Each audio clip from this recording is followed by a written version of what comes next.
जब हम गुस्से के बारे में बात करते हैं तो यह एक ऐसा एहसास है जो हमें कभी ना कभी अपनी जिंदगी में अनुभव होता है। एंगर कभी छोटी सी बात पर तो कभी बड़े कारणों से आ सकता है। लेकिन क्या आपने कभी सोचा है कि गुस्सा आखिर क्यों आता है? क्या यह सिर्फ एक भावना है या इसके पीछे साइंस भी काम करता है? आज के इस वीडियो में हम आपको बताएंगे कि गुस्सा क्या है, इसके कारण क्या हैं, इसके साइड इफेक्ट्स क्या हैं और सबसे महत्वपूर्ण, इसे कैसे कंट्रोल किया जा सकता है। 1. गुस्सा क्या है? गुस्सा एक नेचुरल फीलिंग है जो तब उत्पन्न होती है जब हमें लगता है कि कुछ रॉन्ग हो रहा है या कोई हमारी बाउंड्रीज का उल्लंघन कर रहा है।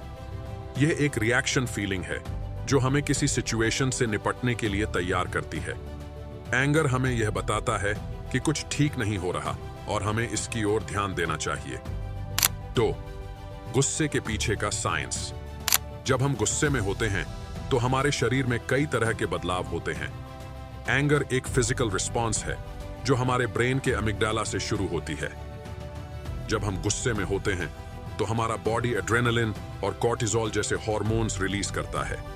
ये हार्मोन्स हमारे शरीर को एक फाइट और फ्लाइट मोड में डाल देते हैं।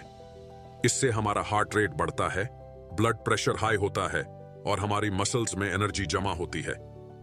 इसके अलावा जब हम गुस्से में होते हैं तो हमारे ब्रेन का प्रीफ्रंटल कॉर्टेक्स, जो थिंकिंग और डिसीजन मेकिंग के लिए जिम्मेदार होता है, कम एक्टिव हो जाता है। यही कारण है कि हम गुस्से में आकर अक्सर बिना सोचे समझे बातें कह देते हैं या काम कर डालते हैं। 3. गुस्से के कारण। गुस्सा कई कारणों से उत्पन्न हो सकता है। ये रीजंस व्यक्ति विशेष के एक्सपीरियंसेस, सिचुएशंस और माइंडसेट के आधार पर बदलते हैं। कुछ कॉमन रीजंस ये हो सकते हैं।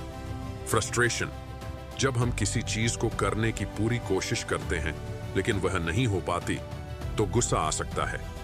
इनजस्टिस, जब हमें लगता है कि किसी ने हमें गलत तरीके से ट्रीट किया है या हमारी रिस्पेक्ट नहीं की है तो हम गुस्से में आ सकते हैं।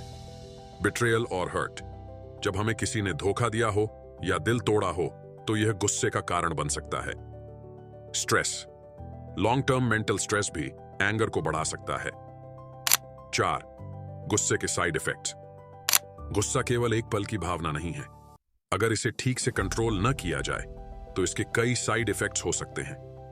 हेल्थ इफेक्ट्स, लंबे समय तक गुस्सा रखने से high blood pressure, heart diseases और डाइजेशन प्रॉब्लम्स हो सकती हैं। यह बॉडी के इम्यून सिस्टम को भी वीकन करता है।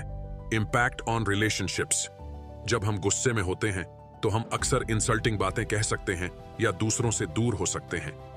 इससे रिलेशनशिप्स में स्ट्रेस और डिस्टेंस आ सकती है। मेंटल हेल्थ इश्यूज, लगातार गुस्सा रखने से डिप्रेशन, एंजाइटी और स्ट्रेस जैसी मेंटल प्रॉब्लम्स हो सकती हैं। यह थिंकिंग कैपेसिटी को भी अफेक्ट कर सकता है। एग्रेसिव बिहेवियर, गुस्सा हमें वायलेंट या एग्रेसिव बना सकता है जो हमारे लिए और दूसरों के लिए नुकसानदायक हो सकता है। 5. गुस्से के प्रकार। गुस्सा एक ही तरह का नहीं होता। इसके वेरियस टाइप्स होते हैं और हर व्यक्ति की रिएक्शन अलग हो सकती है। पैसिव एंगर, यह गुस्सा सामने नहीं आता बल्कि यह धीरे धीरे भीतर ही भीतर उबालता रहता है। लोग इसे चुपके से एक्सप्रेस करते हैं, जैसे कि साइलेंस में रहना या इरिटेबिलिटी दिखाना। अग्रेसिव एंगर, इस टाइप का गुस्सा ओपनली एक्सप्रेस किया जाता है।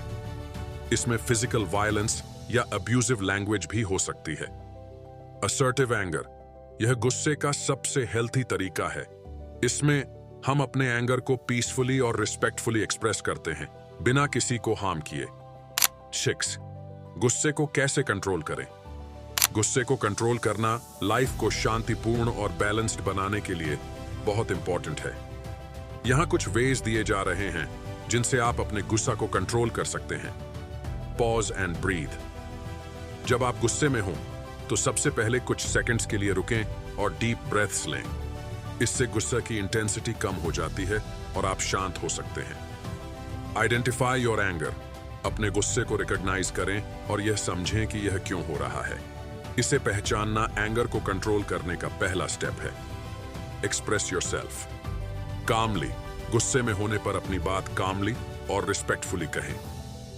दूसरों पर आरोप लगाने की बजाय अपनी फीलिंग्स एक्सप्रेस करें जैसे आई फील। Physical activity. जब एंगर बढ़ने लगे तो कुछ फिजिकल एक्टिविटी करे, जैसे वॉक या एक्सरसाइज करना। यह आपके बॉडी में जमा स्ट्रेस को बाहर निकालेगा और आपको शांत करेगा। Seek professional help. अगर गुस्सा आपके लाइफ और रिलेशनशिप्स को इंपैक्ट कर रहा है तो एक थेरेपिस्ट या काउंसलर से बात करें। वे आपको एंगर के अंडरलाइंग कॉजेस समझने में मदद कर सकते हैं और इससे डील करने के तरीके सिखा सकते हैं। 7. मेडिटेशन एंड माइंडफुलनेस का इंपॉर्टेंस। एंगर को कंट्रोल करने का सबसे इफेक्टिव तरीका मेडिटेशन और माइंडफुलनेस है।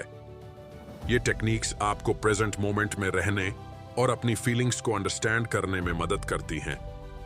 रेगुलर मेडिटेशन और माइंडफुलनेस प्रैक्टिस से आप अपनी रिएक्शंस पर कंट्रोल पा सकते हैं और एंगर के मोमेंट में शांत रह सकते हैं। 8. गुस्सा और मोटिवेशन।